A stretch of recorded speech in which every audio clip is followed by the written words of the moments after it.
What is going on, friends, and welcome back to the Minecraft Hub channel. Today we are doing another evolution of Hermitcraft video, and we are checking out IJevin, who has been a part of Hermitcraft since Season 2. Minecraft was very different back when Season 2 was happening, but this was IJevin's base. You can see he has stables, a bunch of greenhouses for all his crops, and he lived just off the land in this little area. And before I forget, if you enjoyed this video, be sure to drop a like on it, and if you're new to our channel, hit that subscribe button as well. We're doing the evolution of all the hermits, and we've done a few of them already so far, so definitely go and check those out. We also post a bunch of different Minecraft content, so go ahead and stick around on our channel so you can see some of the other stuff we've got. Now let's get right back into this video. Moving on to Season 3 of Hermitcraft, right underneath the Shrek pixel art, there is this underground base, home to IJevin, and this base is pretty cool. You drop down on some slime blocks, and there's also a slime block launcher to get you back out of it, and then you can travel around through this spruce and stone base with a few different storage rooms and a lot happening down here. I personally love underground bases, and this one to me feels a lot like a hobbit hole from the Lord of the Rings. You know, you have this entire underground area, all your storage, you've got enchantment rooms, also some areas for some farms, things like that. It's a very cool base. This base had absolutely everything you need to survive in Minecraft. He had this area right here for all of his livestock. Right underneath of it was a place for crops that could be auto harvested as well.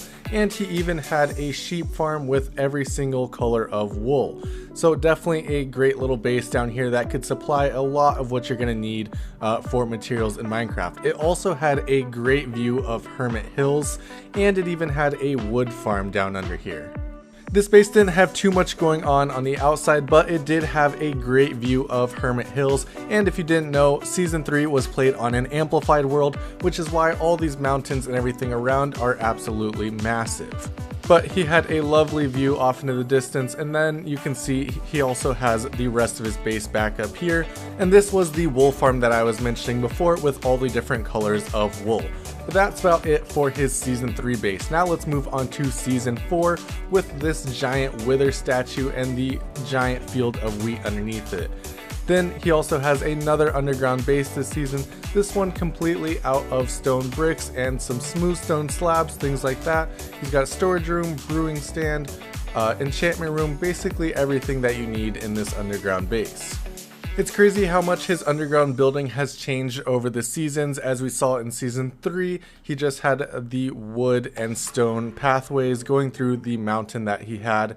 This right here is a little different. He's made it a bit bigger, so you know you have a lot more room to walk around, but it's got these same type of things down here. All the farms, the giant storage rooms, everything that you could need.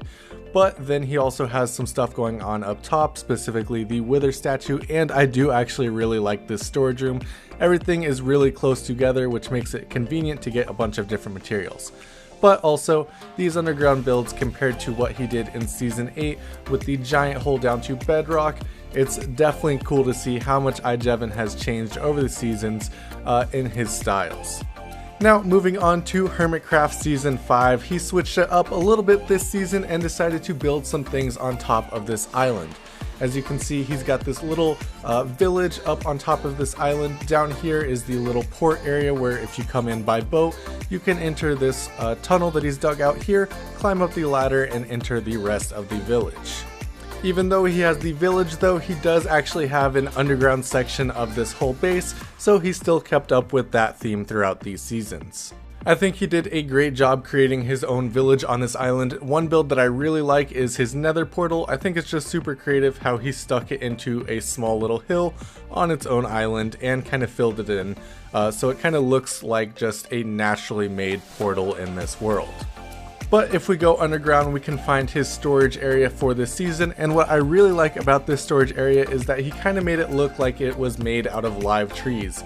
As you can see, there's leaves all across the roof here, and then there was also trees sprouting up out of the ground in between most of the chests.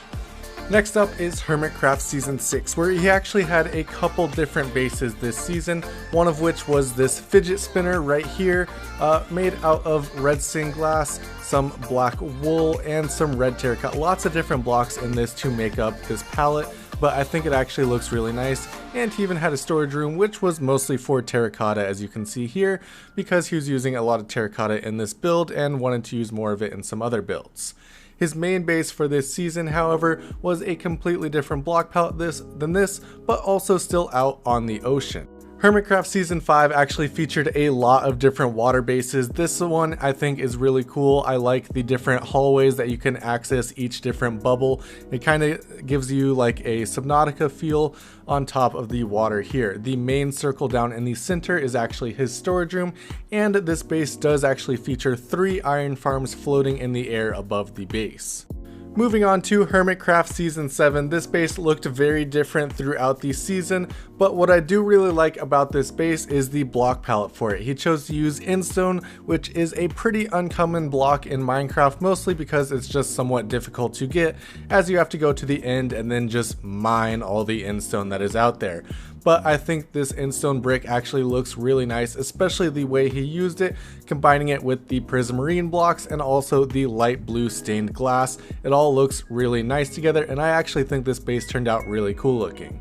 This base has an entire field of sugarcane around the perimeter of it. It's got the storage room in the middle, and it also has great views of both Impulse's base, the Hermitcraft shopping district, and Corralis's giant city that he built in Hermitcraft Season 7.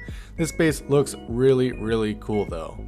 And last but definitely not least, we have Hermitcraft Season 8.